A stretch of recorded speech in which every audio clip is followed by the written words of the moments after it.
بسم اللہ الرحمن الرحیم۔ گمنام ایرو کے معزز ناظرین، السلام علیکم۔ آئیے چلتے ہیں کہانی کی طرف۔ ایف آئی آر تو آپ کے خلاف بھی لکھوا دی گئی ہے اور شاید آپ کو علم نہیں، عدالت سے حکم امتناعی کی درخواست بھی دائر کر دی گئی ہے۔ کس کے خلاف؟ آپ کے خلاف۔ وہ حیرانی سے بولا کہ آپ کو بحیثیت چیئرمین اپنے اختیارات کے استعمال سے روک دیا جائے، اور میرا خیال ہے کہ عدالت اس میں صورتحال کو جوں کا توں رکھنے کا حکم صادر کرے گی، سماعت اور فیصلہ ہونے تک اسٹیٹس کو۔ میں نے فون بند کرتے ہی اشرف سے کہا، ہم کہاں جا رہے ہیں؟ اسپتال سر، آپ کے سر کا زخم جہنم میں گیا زخم۔ میں کہہ رہا ہوں کہ معمولی خراش ہے، وہاں مسٹر تیمور بھی داخل ہیں، کیا ان کی عیادت نہیں کریں گے آپ؟ اشرف نے کہا، کیا تمہیں معلوم ہے کہ میرے خلاف سٹے آرڈر کے لیے کیس کر دیا گیا ہے؟ قریشی اور شمس مجھے چیئرمین کی حیثیت سے کام کرنے سے روکنا چاہتے ہیں۔ ایگزیکٹو کمیٹی نے میرے خلاف عدم اعتماد کی قرارداد پاس کی ہے، لیکن ایگزیکٹو کمیٹی کا تو اجلاس تو ہوا ہی نہیں۔ وہ کہتے ہیں ہو گیا۔ ممکن ہے انہوں نے قرارداد پر سب کے دستخط لے لیے ہوں یا بنا لیے ہوں۔ ہم چیلنج کریں گے انہیں، اشرف بولا۔ کب؟ اگر فیصلہ ہمارے خلاف ہو گیا۔ فیصلہ یک طرفہ نہیں ہو سکتا، عدالت دوسرے فریق کو نوٹس جاری کرتی ہے، ایک کی نہیں سنی جاتی۔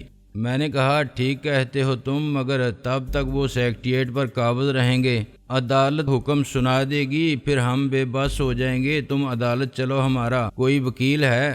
عدالت میں بیرسٹر سلطان محمود ہماری پیروی کے لیے موجود ہوں گے۔ وہ بولا، آخر ان کی لا فرم ہمارے قانونی مشیر ہے، انہیں پتہ چلے گا تب نا۔ کورٹ میں ایسا کیس ہو تو سب وکیلوں کو پتہ چل جاتا ہے، مگر ہم دیکھ لیتے ہیں۔ اس نے ڈرائیور سے کہا کہ گاڑی موڑ لے۔ میں مایوس اور جھنجھلاہٹ کا شکار تھا۔ اشرف اور تیمور نے کیوں اندازہ نہیں کیا کہ حالات کیا رخ اختیار کر سکتے ہیں؟ اشرف اگر رات کو ہی بیرسٹر سلطان محمود کو بتا دیتا تو عدالت میں ہماری درخواست صبح سب سے پہلے لگا دی جاتی، ہم پہلے مدعی ہوتے، مگر بات وہی ہوتی، ہم یک طرفہ طور پر اپنے حق میں فیصلہ حاصل نہیں کر سکتے تھے۔ پھر شمس اور قریشی کو نوٹس جاری ہوتا اور سماعت کے مراحل طے ہونے تک عدالت صورتحال کو جوں کا توں رکھنے کا حکم صادر کرتی۔ اب بھی یہی ہوگا۔ ہم اس کے حکم کے خلاف عدالت عالیہ میں اپیل کر سکتے ہیں، اس سے زیادہ کچھ نہیں۔ جب جنگ قانونی نکات سے جھوٹ کو سچ ثابت کرنے کی ہوگی تو فیصلہ ہونے تک پارٹی دو دھڑوں میں تقسیم رہے گی۔ شمس اور قریشی بھی بیان بازی کی حد تک خود کو مجھ سے بڑا لیڈر ثابت کریں گے، خود کو قیادت کا اہل ثابت کرنے کے لیے اپنی خدمات اور قربانیوں کا حوالہ دیں گے اور میرے خلاف الزام تراشی کریں گے۔ جو ثبوت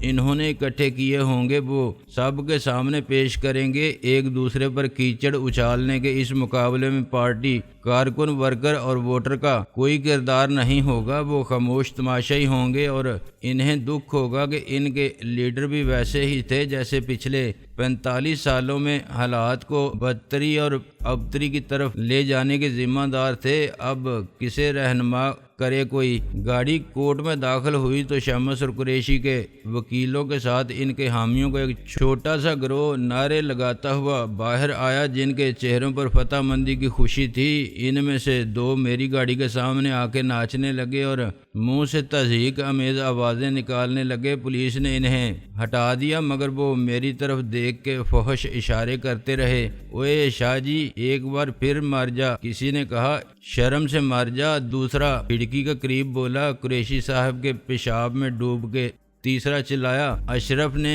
کہا، ان باتوں کا جواب دینا فضول ہے۔ میں نے سر ہلایا اور گاڑی راستہ ملتے ہی آگے بڑھ گئی۔ بیرسٹر سلطان محمود وہیں بار روم کے باہر ملا۔ وہ اپنے ساتھی وکیلوں کے ساتھ مشورے میں مصروف تھا اور ظاہر ہے اس فیصلے سے ناخوش تھا۔ ہمارے 8-10 کارکن اس کے گرد گھیرا ڈالے منہ لٹکائے کھڑے تھے۔ مجھے دیکھتے ہی وہ میری طرف آیا۔ ہم کل اپیل کریں گے شاہ جی۔ میں نے کہا، انہیں کیوں مل گیا ہے؟ جج نے بڑی جانبداری سے کام لیا۔ میں نے کہا، ہاں، اب اس کے سوا کیا کہا جا سکتا ہے؟ قبضہ سچا، دعویٰ جھوٹا۔ مجھے حالات سے بے خبر رکھا گیا، اس کا ذمہ دار کون ہے؟ کیا رات کو مجھے فون پر وہ بات نہیں بتائی جا سکتی تھی جو مجھے صبح اخبار پڑھ کے معلوم ہوئی؟ اور آپ نے رات بھر میں کیا کیا، کس سے بات کی؟ یہاں نہ آپ پہنچے، نہ تیمور، نہ آپ کے سیکرٹری صاحب۔ آپ خود عدالت میں اپنا موقف بیان کرنے کے لیے موجود ہوتے تو شاید صورتحال اس کے برعکس ہوتی۔ بیرسٹر سلطان محمود نے اپنی ناکامی کا سارا غبار نکال دیا۔ اس کی بات ٹھیک تھی، قصوروار ہم تھے کہ ہم نے پیش بندی نہیں کی تھی اور اس کے نتیجے میں آدھی بازی ہار چکے تھے۔ شمس اور قریشی کی معطلی اور برطرفی بھی اتنی ہی غیر اہم ہو گئی تھی جتنی میری چیئرمینی۔ میں بیرسٹر سلطان محمود جیسے قانونی اور آئینی امور کے ماہر وکیل کے تعاون سے بھی محروم ہو جاتا تو یہ خرابی میں مزید خرابی ہوتی۔ اس کی قانونی فرم شروع سے PJF کی مشیر تھی اور وہ تمام حالات کو سمجھتے تھے۔ میں اسے تسلی دے رہا تھا کہ ایک جیپ ہمارے پاس آ کے رک گئی، اس میں سے DSP غلام محمد اترا۔ مجھے اندازہ تھا کہ آپ یہیں ملیں گے۔ وہ خباثت سے مسکرایا، اور یہاں نہ ملتے تو ہسپتال جاتا۔ ایسی کیا ضرورت پڑ گئی تھی میری؟ میں نے کہا، میرے پاس آپ کی گرفتاری کے وارنٹ ہیں ناقابل ضمانت۔ میں نے جیپ میں بابر علی کو دیکھا اور سب سمجھ گیا، مگر میں نے انجان بن کے سوال کیا، کس جرم میں گرفتار کرنا چاہتے ہیں آپ مجھے؟ اغوا اور قتل۔ شہر کے 2 ممتاز تاجر خالد عثمان اور مرزا خادم کے اغوا اور قتل کا الزام ہے آپ پر۔ غلام محمد نے اپنے ساتھ آنے والے پولیس کے سپاہیوں کو اشارہ کیا۔ وہ ہاتھ کڑیاں لے کر آگے بڑھے۔ میری شامت اعمال مجھے یہاں لے آئی تھی۔ میرے لیے فرار کے سارے راستے مسدود ہو گئے تھے۔ اگر میں بھاگنے کی کوشش کرتا تو شاہ جی پیچھے سے مجھے گولی مار دیتا۔ دل ہی دل میں نے شادو کو 101 گالیاں دیں۔ یقیناً اس نے ڈرائیور کو کہیں چلنے کا کہا ہوگا، وہ اپنی مرضی سے گاڑی لے کر کہاں جا سکتا تھا؟ شاہ جی نے چلا کے کہا، ناصر رک جا، میں گولی مار دوں گا۔ میں نے پلٹ کے دیکھا، وہ واقعی نشانہ لے رہا تھا۔ مجھے ایک ٹھوکر لگی اور میں مٹی دھول میں منہ کے بل گرا۔ میری پیشانی ایک پتھر پر لگی۔ درد کی ٹیس میں نے بعد میں محسوس کی۔ فائر کی آواز نے اس سے پہلے میرے کانوں میں سنسنی پیدا کر دی۔ میں ٹھوکر کھا کے نہ گرتا تو شاید گولی میرے سر میں سے سوراخ کر دیتی۔ شاہ جی نشانے کا کچا نہیں تھا۔ ایک لمحے کے لیے مجھے اپنی موت کا یقین آ گیا تھا۔ میرا خیال تھا کہ دوسرا فائر شاہ جی میرے اٹھنے اور پھر بھاگنے سے پہلے میری کمر پر پیر رکھ کے کرے گا، مگر اسی وقت ایک گاڑی مجھ سے چند انچ کے فاصلے پر رکی۔ میں نے شادو کی وحشت زدہ آواز سنی۔ میں نے سر اٹھا کے دیکھا اور دروازہ کھول کے اندر جا گرا۔ شاہ جی نے دوسری گولی نہیں چلائی۔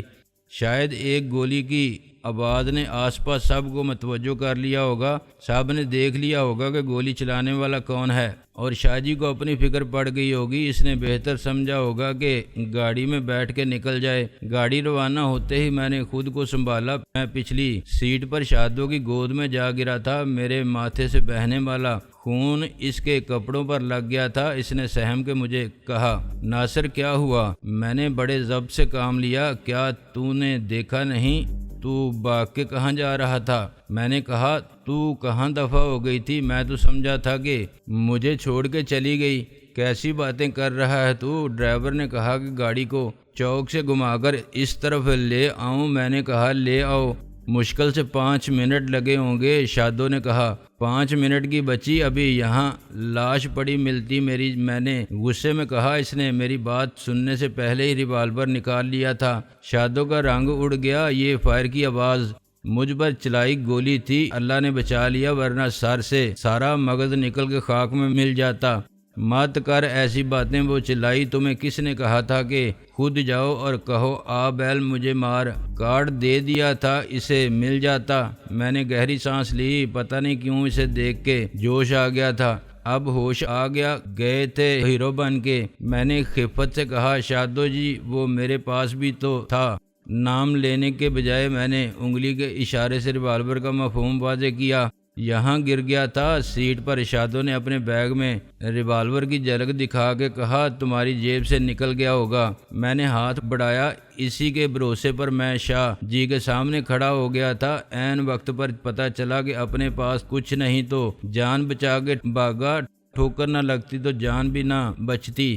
شادوں نے پلٹ کے دیکھا، وہ ہمارے پیچھے تو نہیں لگا ہوا ہے۔ میں نے نفی میں سر ہلایا، اسے اپنی گاڑی تک پہنچنے میں دیر لگی ہوگی، وہ میرے پیچھے بھاگا تھا۔ لا یہ مجھے دے دے۔ اس نے بیگ دور کر لیا۔ ایسے نہیں، پہلے وعدہ کر کے ایسی بیوقوفی پھر نہیں کرے گا۔ یہ نامراد چیز اسی لیے بری ہے کہ مجنوں بھی ٹارزن بن جاتا ہے۔ خواہ بخواہ ایسی بہادری سے بزدلی اچھی جس کا انجام پھانسی کے تختے پر ہو۔ میں نے کہا، اچھا آئندہ کوئی بیوقوفی نہیں کروں گا۔ کھا میری قسم، میرے سر کی قسم، تیرے سر پیر کی قسم، ناک کان کی قسم، تیرے بالوں کی اور گالوں کی قسم۔ اس نے گھبرا کے ڈرائیور کی طرف دیکھا، وہ سب سن رہا تھا مگر انجان بنا سامنے دیکھتے ہوئے گاڑی چلانے میں مصروف تھا۔ شادوں نے ریوالور میری طرف کھسکا دیا اور میں نے اسے ذرا احتیاط کے ساتھ جیب میں رکھ لیا۔ اس کا جیب میں سے سلپ ہو کے سیٹ پر رہ جانا تو میری سمجھ میں آتا تھا، مگر یہ بات سمجھ میں نہیں آتی تھی کہ مجھے اس کی عدم موجودگی کا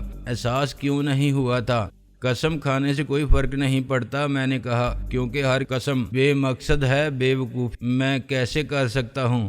تو جانتی ہے کہ میرا IQ 120 تھا۔ یہ ایسی ہی قسم ہے جیسے اونٹ قسم کھائے کہ وہ اڑنے کی کوشش کبھی نہیں کرے گا۔ بدماشی مت کرو ورنہ تم کیا کرو گی؟ میں وکیل صاحب کو بتا دوں گی، شادوں نے کہا۔ بتا کے دیکھ ذرا، اس کے بعد سمجھ لینا کہ میں مر گیا۔ اس نے میرے منہ پر ہاتھ رکھ دیا، اس کا رنگ زرد پڑ گیا۔ میں مذاق کر رہی تھی مگر میں ڈرتی ہوں ناصر، پتہ نہیں کیوں اندر سے دل کانپتا ہے، میرا برے خیال آتے ہیں۔ میں نے کہا، کچھ نہیں، بس ٹینشن ہے۔ جب سے ہم نکلے ہیں دن رات اعصاب پر ایک ہی مسئلہ سوار ہے، ہر وقت اسی کے بارے میں سوچتے ہیں اور کوئی بات بھی نہیں ہوتی۔ جو ہونا ہے اپنے وقت پر ہوگا اور انشاءاللہ ٹھیک ہی ہوگا۔ اب ہاشمی صاحب نے سارے معاملات سنبھال لیے ہیں تو شاہ جی سے کیا ڈرنا، وہ شام کو آئے گا تو 14 طبق روشن ہو جائیں گے اس پر۔ شادو کچھ پرسکون ہو گئی۔ ہاشمی صاحب انسان نہیں فرشتہ ہیں۔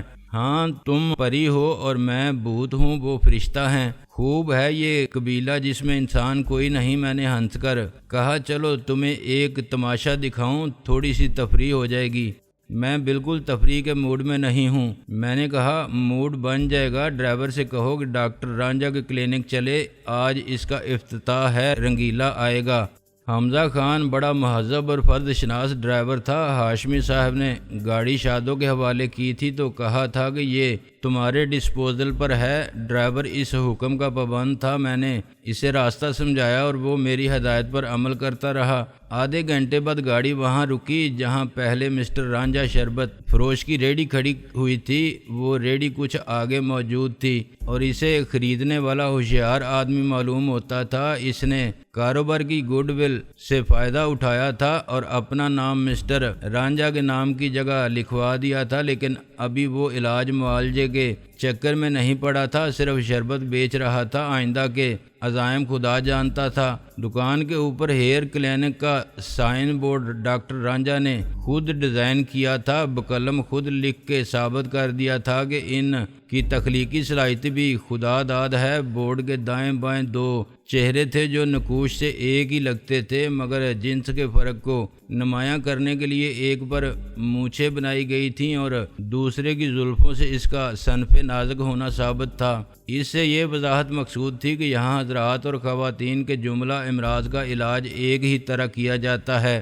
دکان اندر جو شیلف لگائے گئے تھے ان میں سے ایک ہی جیسی بہت سی شیشیاں تھیں اور مرتبان تھے۔ شیشوں میں مختلف رنگ کے مشروبات وہی تھے جو پہلے ریڑھی پر روح افزا سائز کی بوتلوں میں نظر آتے تھے، اور مرتبان بھی ہر قسم کے پھلوں اور سبزیوں کے بیجوں سے اور مغزیات سے بھرے ہوئے تھے۔ لیکن مجھے ایک شیلف میں انگریزی دوائیں بھی نظر آئیں، یہ کھانسی کے شربت تھے اور وٹامن کی گولیاں تھیں۔ ایک اور شیلف میں ہومیوپیتھی کی چھوٹی چھوٹی شیشیاں بھری ہوئی تھیں۔ غالباً ڈاکٹر رانجھا مریض کی خواہش کے مطابق طریقہ علاج استعمال کرنے کا فیصلہ کر چکے تھے۔ جو آپ کو پسند ہو، حکمت ایلوپیتھی یا ہومیوپیتھی، اس کے مطابق دوا حاضر، شفا من جانب اللہ ہے اور مسیحا کے ہاتھ میں ہے۔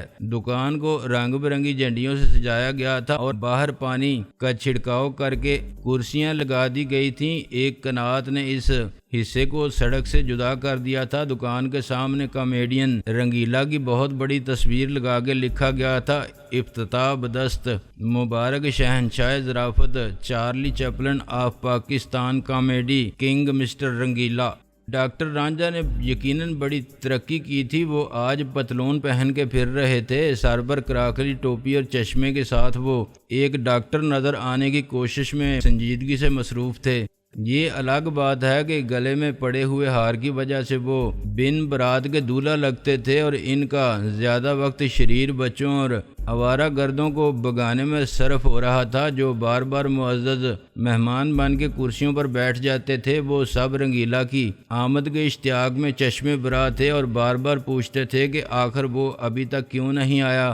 گاڑی رکی تو ڈاکٹر رانجھا سمیت تمام حاضرین و ناظرین ہماری طرف لپکے، اس یقین کے ساتھ کہ ایسی شاندار گاڑی میں وہی ہمہ صفت شخصیت آئی ہوگی جو بیک وقت actor, producer, director, singer, music director, مصنف، کامیڈین اور بہت سی بیویوں کا شوہر تھا۔ مجھے اور ارشاد کرا لوں میں نے ہنس کے کہا، ہم کیا اور ہماری اوقات کیا؟ اس نے مجھے آنکھ ماری، میری عزت کا سوال ہے یار۔ میں حاضرین سے کہتا ہوں کہ رنگیلا نہیں آ سکا، اس نے اپنی نئی فلم کے ہیرو ہیروئن کو بھیج دیا ہے۔ ایسی شاندار گاڑی میں آئے ہو تم۔ میرے انکار یا اقرار سے پہلے ڈاکٹر رانجھا نے حاضرین ناظرین سے خطاب شروع کر دیا۔ اس نے کہا کہ رنگیلا ایک فلم کی شوٹنگ میں مصروف تھا، چنانچہ اس نے اپنی ذاتی گاڑی میں فلمی دنیا کے افق پر چمکنے والے 2 نئے ستاروں کو اس تقریب کی رونق بڑھانے کے لیے بھیج دیا ہے۔ اس نے فوراً مجھے پاکستانی فلموں کے مستقبل کا دلیپ کمار اور شادو کو مینا کماری قرار دیا۔ مجھے اس تماشے پر ہنسی آ رہی تھی، شادو کو پریشانی لاحق ہو رہی تھی، کیونکہ 40-50 افراد کا بے ہنگم ہجوم منہ کھولے پلک جھپکائے بغیر اسے گھور رہا تھا، اور ان میں کچھ ایسے بھی تھے جو اسے قریب سے دیکھنے پر آمادہ نظر آ رہے تھے۔ وہ آگے آنے کے لیے زور لگا رہے تھے اور ایک دوسرے کو دھکیل رہے تھے۔ پیچھے کھڑے ہوئے کچھ باقاعدہ مسکرا رہے تھے اور آنکھیں مار رہے تھے۔ ڈاکٹر رانجھا اپنی تقریر سے اس اجتماع میں نظم و ضبط برقرار رکھنے میں ناکام تھے۔ بالآخر ہم اٹھ کے باہر گئے اور ڈاکٹر رانجھا نے دروازے میں ایک ربن باندھا۔ میری ساری توجہ بے قابو ہو جانے والے شائقین کی طرف تھی کہ کہیں جوش جذبات میں کوئی حادثے نہ گزر جائے۔ شادو کے چہرے پر ہوائیاں اڑنے لگی اور لوگوں کی حرکتوں اور باتوں سے اسے پسینہ بھی آ رہا ہوگا، مگر اب کچھ نہیں ہو سکتا تھا۔ خود مجھے اس قسم کی صورتحال پیدا ہونے کی توقع نہیں تھی۔ میں نے جلدی سے فیتہ کاٹا۔ ڈاکٹر رانجھا نے تالیاں بجائیں، مگر باقی لوگ یا ہنستے رہے یا سیٹیاں بجانے لگے۔ اگلا مرحلہ مٹھائی کی تقسیم کا تھا، جس کے دوران میں ڈاکٹر رانجھا کی ٹوپی گر گئی اور اینک ٹوٹ گئی۔ وہ چیخنے چلانے کے باوجود اپنے ہاتھوں سے مٹھائی تقسیم نہ کر سکے۔ مٹھائی کا ٹوکرا الٹ گیا، کسی کے ہاتھ ایک لڈو لگا تو کوئی 4 لے گیا اور کسی کو محض چورا ملا۔ وہ ہانپتا ہوا سخت غصے کی حالت میں واپس آیا اور تمیز تہذیب سے عاری قوم کے نوجوانوں کی اخلاق بازیوں، اخلاقی زبوں حالی پر افسوس کا اظہار کرنے لگا۔ میں نے شادو کو پریشانی سے بچانے کے لیے رخصت کی اجازت مانگی، مگر ڈاکٹر رانجھا نے پھر کہا کہ میری عزت کا سوال ہے یار، تم لوگ مہمان خصوصی ہو، چائے پیے بغیر کیسے جا سکتے ہو؟ لوگ کیا کہیں گے؟ لوگ جو کچھ کہہ رہے تھے وہ سب ہم سن کے برداشت کرتے رہے اور آدھے گھنٹے بعد بڑی مشکل سے نکلنے میں کامیاب ہوئے۔ یہ خبر پھیلتے ہی کہ وہاں فلموں کے ہیرو ہیروئن آئے ہیں۔ راہ چلتے لوگ بھی رک جاتے تھے اور مجمع اتنا بڑھ گیا تھا کہ سڑک پر ٹریفک جام ہو رہی تھی۔ ڈاکٹر رانجھا کی دکان کے اندر مہمان خصوصی کے لیے ایک صوفہ لگایا گیا تھا۔ اس کے علاوہ 12 کرسیاں تھیں جو کلینک میں آنے والے مریضوں کے لیے تھیں، مگر ان پر بھی چیدہ لوگ بیٹھے ہوئے تھے۔ یہ سب ڈاکٹر رانجھا کے مستقل گاہک تھے اور اس سے سارا سال کسی نہ کسی مرض کی دعا لے جاتے رہتے تھے۔ مجھے ان میں بیشتر وہم کے مریض مخبوط الحواس اور عمر کے اس حصے میں نظر آئے جب آدمی کی عقل پرانی گاڑی کی طرح بھروسے کے قابل نہیں رہتی۔ تقریباً 20 کرسیاں دکان کے سامنے بھی لگائی گئی تھیں اور ڈاکٹر رانجھا کی پوری کوشش تھی کہ ان پر صرف بالغ حضرات تشریف فرما نظر آئیں۔ نتیجہ یہ کہ بچے اور فقیر آس پاس جمع تھے۔ جب مٹھائی تقسیم ہوئی تو مجھے اس مجمع میں سارے بھیک مانگنے والے ہی لگے۔ اس سے مجھے تشویش لاحق ہونی لازمی تھی۔ شاید شادوں کی پریشانی کا بھی ایک سبب یہی تھا۔ ہمیں انہی پرستاروں کے ہجوم سے گزر کے کار تک جانا تھا اور یہ مجھے بہت مشکل کام نظر آ رہا تھا۔